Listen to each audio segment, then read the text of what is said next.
200 years of commercial shipping on the Great Lakes. Some 12,000 sailors have lost their lives and about 6,000 shipwrecks. That includes the Carl D. Bradley, which sank during a gale in northern Lake Michigan 59 years ago Saturday. 33 of the 35 sailors who were aboard the Bradley perished. One of the survivors is still able to recall the frigid and frightening details of that fateful night. Not many can claim they've survived a shipwreck. 85-year-old Frank Mays can. Here's WCCM 13's Brent Ashcroft with Our Michigan Life. All he and his three shipmates could do was huddle and hang on. It was pitch black. The winds were whipping, waves churning. Each time the frigid water hit them, it pierced like a knife. The torment lasted 15 hours. Here we are, nearly 6 decades later. Only one person is left who was there, who can accurately tell the tale. Frank Mays remembers it with clarity.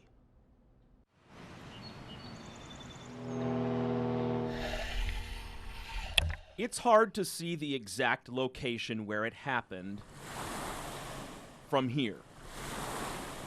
Water's Edge is the closest he's been to it in decades. I haven't been out here in a long time, many years. As Frank Mays wanders closer, his mind also wanders. I saw it with my own eyes. Back to those tragic events. A lot of the bodies they picked up were floating. From that Tuesday night. That's burned in my mind. That'll never go away.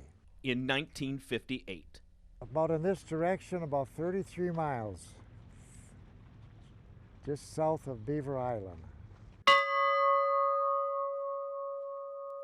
The SS Carl D. Bradley was considered the Queen of the Lakes. It was built in 1927. At 639 feet long, she was the largest and fastest out there. Designed to carry limestone on the Great Lakes from the calcite plant near Rogers City to steel mills and different cement plants. Frank was a deck watch. It was a privilege to work on her. On November 18th, 1958, the Bradley was scheduled to travel from Gary, Indiana to Manitowoc, Wisconsin, where she would undergo repairs. Get a new cargo hold put in, liners put on stem to stern to strengthen her up. Instead, in a move of pure greed, I finished my watch at 8 o'clock. Knowing the ship needed service. So I get out on deck and I walk and I didn't see the coastline. All I saw was water all around the whole ship. The owner of the Bradley, U.S. Steel, ordered her back to Rogers City for one more load. As she reached northern Lake Michigan, the waves began to swell. From the southwest are the gale winds building up. They got bigger and bigger. You could see the ship twist and turned and bend. And it, to me, was normal. And then you'd hear a ping. Another rivet popped, and another ping. The storm battering the Bradley. And all of a sudden, there was a big slam and a big bang, and that ship started to shake. Frank and his crewmates grabbed their life jackets. We were in trouble. Elmer Fleming, he was on the radio phone with his Mayday message.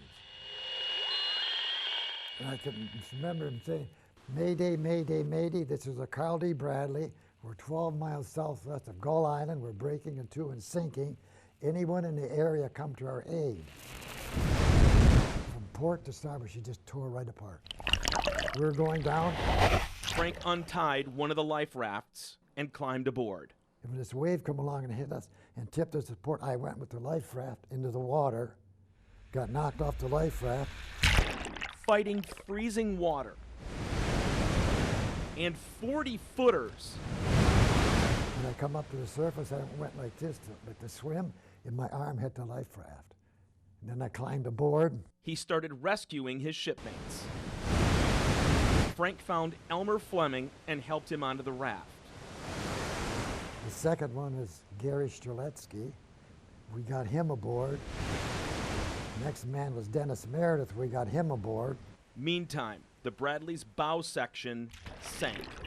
The stern is still floating. Not for long. And then it tipped, the propeller tipped, wheel up like this, and started to go down. There was an implosion, and a big red ball of flame and black smoke until it went underwater and disappeared, and everything was black. The Carl D. Bradley was gone. Their battle for survival had begun. As the wind and waves rocked the raft, Maybe it picked up our Mayday. a light appeared in the distance. The Christian Satori is on its way, Elmer ignited 3 flares. and we seen the Satori coming right at us. It would turn, then disappear. She never saw us. And then we were at the mercy of the sea.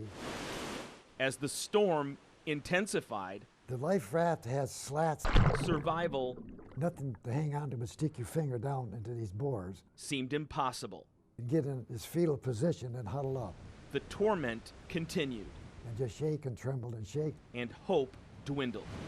A massive wave flipped the raft. We didn't have much strength now. Dennis Meredith couldn't get back on.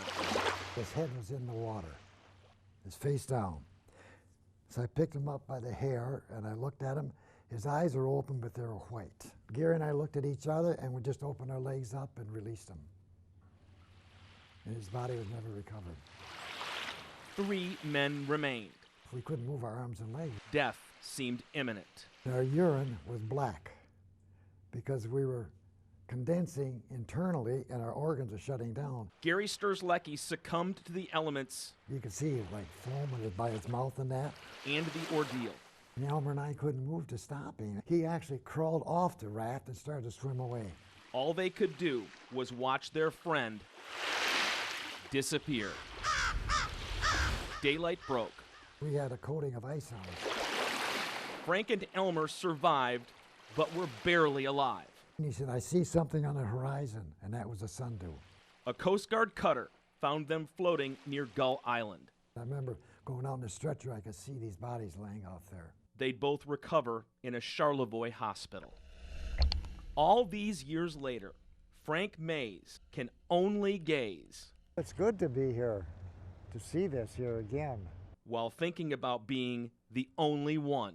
In 1969, the other person, Elmer Fleming, passed away, so that leaves me as a sole survivor. And about his crewmates who were lost. The 15 that are out there must have drifted away from the ship.